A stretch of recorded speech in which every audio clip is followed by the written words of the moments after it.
Vie individuelle et vie cosmique.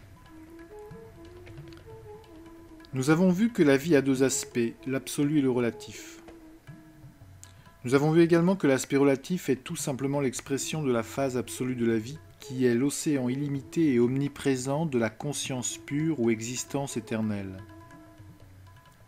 On appelle vie cosmique cette existence éternelle, et vie individuelle son expression dans le domaine relatif. Donc, pour une meilleure compréhension, nous pourrions dire que l'état absolu de la vie correspond à la vie cosmique et que ces états relatifs correspondent à la vie individuelle. La vie individuelle est l'expression de la vie cosmique, tout comme la vague est l'expression de l'océan. Bien que l'océan demeure toujours le même, chaque vague l'affecte par son activité. L'univers réagit à l'action individuelle. Si l'on jette une pierre dans un étang, il se produit des rides qui parcourent toute la surface de l'étang. Chaque ride produit un certain effet en chaque point de l'étang. De même, toute vague de vie individuelle exerce par son action une influence sur toutes les régions du cosmos. La vie est un tout, continu et homogène. Les vagues de la vie individuelle s'élèvent à la surface de l'océan de la vie sans briser la continuité ni le statut omniprésent de l'être éternel et absolu. L'ensemble des lois innombrables de la nature, responsables du processus de la création, de l'évolution et de la dissolution dans les diverses parties de l'univers, sont les différentes expressions de la vie cosmique, unique et éternelle. La création tout entière est l'expression de la vie cosmique. Lorsque l'individualité commence à exister en divers points de la création, cela ne trouble pas la continuité et l'homogénéité de la vie cosmique. La vie est présente dans tout le corps et toutes les différentes parties du corps sont placées sous la direction de la vie de l'individu. Pourtant, la main elle-même, par exemple, se compose de millions de cellules, chacune d'entre elles ayant sa propre vie et son propre rôle à jouer. Bien que la vie de la cellule soit une vie en elle-même et possède son propre champ d'action et sa propre individualité, elle est un élément de la vie entière de l'individu. La vie de chaque cellule a une influence spécifique sur la vie entière de l'homme. Le bon fonctionnement de chaque tissu du corps exerce une influence puissante et harmonieuse sur la vie de l'individu. Néanmoins, toute imperfection, défaillance ou fatigue, ne serait-ce que d'une seule cellule, peut provoquer un effet correspondant dans la vie de l'individu prise dans son ensemble. De la même façon, l'univers réagit à l'action individuelle.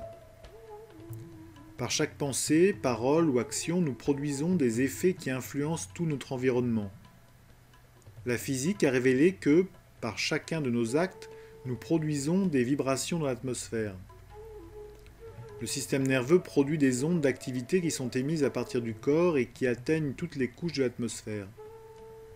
Nous avons vu récemment que des récepteurs placés dans des sondes spatiales voyageant à des centaines de kilomètres à la minute reçoivent des ordres en provenance de la Terre distante de plusieurs milliers de kilomètres. Les appareils exécutent les ordres et renvoient les renseignements. Cela montre que la vie est continue et qu'elle réagit à nos actions dans l'espace illimité, bien au-delà de notre entourage immédiat.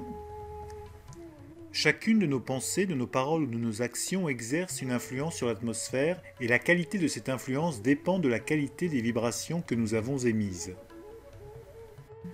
Toute chose dans l'univers influence constamment toutes les autres choses.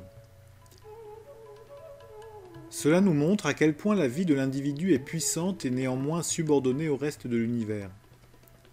Un homme peut ne pas être conscient de l'influence qu'il exerce sur l'environnement, mais cette influence n'en est pas moins réelle.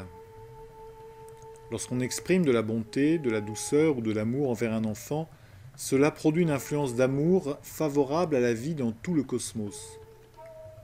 Un seul mot dur, cruel, lancé à quelqu'un, produira cette même influence de dureté et de cruauté à travers toute la création. Certaines expériences ont montré qu'une plante dont on s'occupe correctement en lui témoignant de l'amour et de la bonté croît plus vite et plus vigoureusement qu'une autre plante qui déplaît au jardinier, même s'il s'en occupe consciencieusement. Un seul regard aimable attire un enfant, un regard dur le fait pleurer et s'enfuir. Voilà comment, dans un silence parfait, s'exerce une influence sur la nature tout entière. En toute innocence, nous devenons victimes des vibrations des autres personnes. Nous subissons leurs émotions et pensées silencieuses et sommes influencés par elles. Une créature du règne animal ignore que chacune de ses actions produit une influence de grande portée, mais l'homme, dont le système nerveux est hautement développé, devrait connaître la portée de l'influence qu'il produit. Si un homme a une nature aimante et compatissante, il produira naturellement une bonne influence sur son entourage. Quand vous entrez dans la maison d'un ami, vous pouvez vous sentir exalté ou déprimé. Si cet ami est un homme vertueux et bien intentionné, dont les pensées et les actions sont justes, il crée alors une très bonne atmosphère. Où qu'il vive, où qu'il se rende, il porte avec lui cette influence de bonheur et d'harmonie. Quelqu'un vous croise dans la rue, vous vous sentez attiré par lui et commencez à éprouver de l'affection pour lui. Un autre homme passe et vous éprouvez de la répulsion. Cela est dû à leur qualité et aux réactions qu'elles produisent sur vos propres vibrations. Il est bien connu que certaines maisons attirent les passants. Ces maisons sont engageantes, elles communiquent une sensation d'harmonie et de paix, et c'est un plaisir de les regarder. D'autres donnent une impression de tristesse, de sécheresse, de froideur, et produisent une sensation d'antipathie. Cela est dû à la qualité des gens qui habitent ces maisons, ou à la qualité des personnes qui les ont bâties, ou à la qualité de l'argent qui en a permis la construction. Lorsque nous parlons de la qualité de l'argent, que voulons-nous dire ?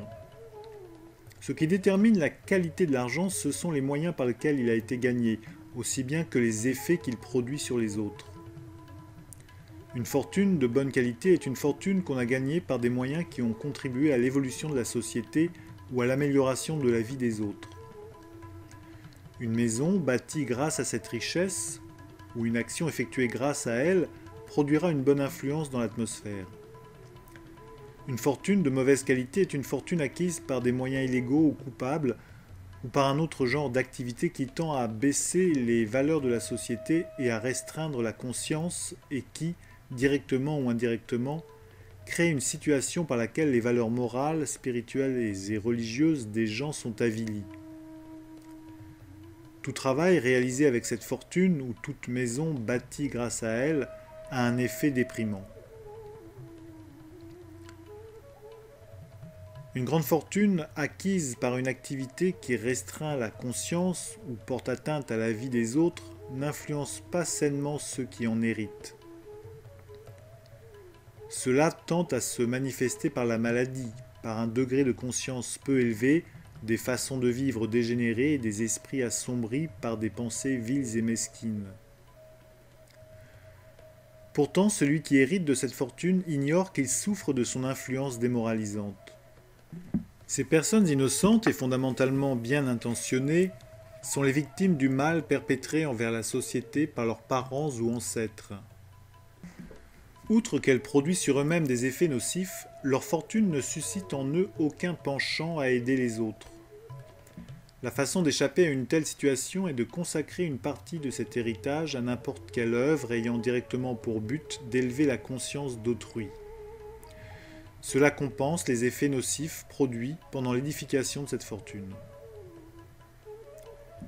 Les domaines relatifs de la vie sont si étroitement reliés entre eux et l'influence du cosmos de chaque aspect de la vie sur chaque autre aspect est si complexe et si diverse qu'il est de la plus haute importance que chaque homme dans le monde trouve le moyen de devenir un homme juste. Les pensées de chaque homme seraient alors utiles, pleines d'amour et de sollicitude, et produiraient de bonnes influences sur lui-même, sur son entourage et sur la création tout entière. Le seul moyen de réaliser cela est que chaque homme transforme la nature de son esprit de telle sorte que, tout naturellement, il n'entretienne que des pensées justes, n'accomplisse que des actes justes et ne prononce que des paroles justes. Chaque homme doit s'élever à ce niveau par lui-même. Il est tout à fait impossible à quiconque d'élever le niveau de conscience d'une autre personne. Ceux qui connaissent la voie peuvent offrir leur aide en guidant les autres et en leur fournissant les informations nécessaires. mais c'est à soi seul qu'incombe la responsabilité d'élever son propre niveau de conscience.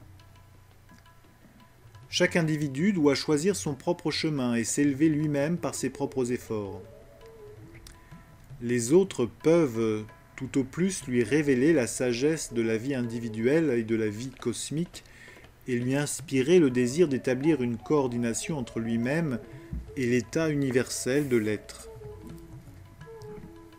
Il faudrait que dans l'esprit de chaque individu soit fermement ancrée l'idée qu'il est partie intégrante de toute la vie de l'univers et que sa relation avec la vie universelle est la même que celle d'une cellule avec le corps tout entier.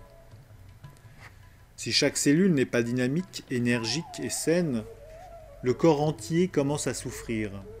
Par conséquent, pour le bien de la vie de l'individu, et également pour le bien de la vie de chaque chose dans l'univers entier, il est nécessaire que l'individu soit sain, vertueux et juste en chacune de ses pensées, paroles et actions. Que l'univers entier réagisse à chaque action individuelle est une connaissance peu répandue, mais c'est aussi une réalité scientifique. Il existe en effet un rapport étroit et indestructible entre l'individu et l'univers.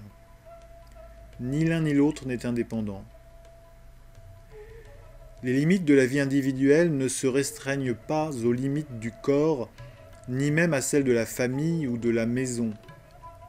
Elles s'étendent bien au-delà de ces sphères jusqu'aux horizons infinis de la vie cosmique illimitée.